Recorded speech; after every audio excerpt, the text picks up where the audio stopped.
Mabuhay o sa wikang Kapampangan Luwid kayo. Nitong mga nakaraang araw ay binaha ang internet ng mga pambabatikos at pangungutya sa pamilya ni Mary Jane Veloso. Ito ay matapos magpahayag si Ginang Celia Veloso, ina ni Mary Jane, ng kanyang mga hinaing at sama ng loob sa pamahalaang Aquino. Ano naman ngayon? Una sa lahat, sa mga nagsasabing walang utang na loob si Aling Celia sa pamahalaan, siguro nga ay tama kayo, pagkat wala namang talagang utang na loob ang kahit na sino man kagaya ni Aling Celia sa pamahalaan. Sa isang demokrasyang tulad ng Pilipinas, utang na loob ng pamahalaan ang kanilang kapangyarihan sa taong bayan. Anumang tulong ang ibigay ng pamahalaan sa mga taong nangangailangan ay hindi ito isang pautang, pagkat ito ay kanilang tungkulin sa bayan. Pananagutan din ng pamahalaan ang pangalagaan at ipaglaban ng bawat isang mamamayan na humaharap sa anumang bagay na hindi makatarungan.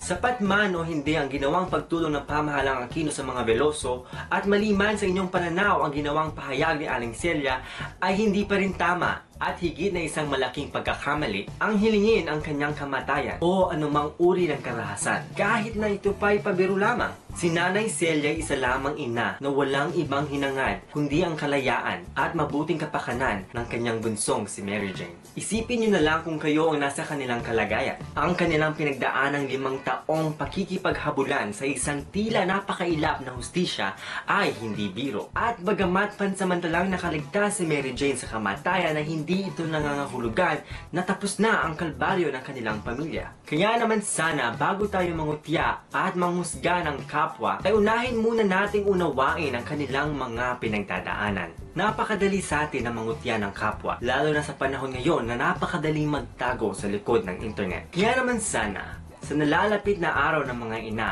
o Mother's Day at sa diwa ng ating pagmamahal sa ating mga sariling ina at sa mga tumatayong ina sa ating buhay, ay isa lamang ang aking hinihiling. Ito ay ang taus-pusong pangunawa at paggalang sa lahat ng mga ina sa ating lipunan.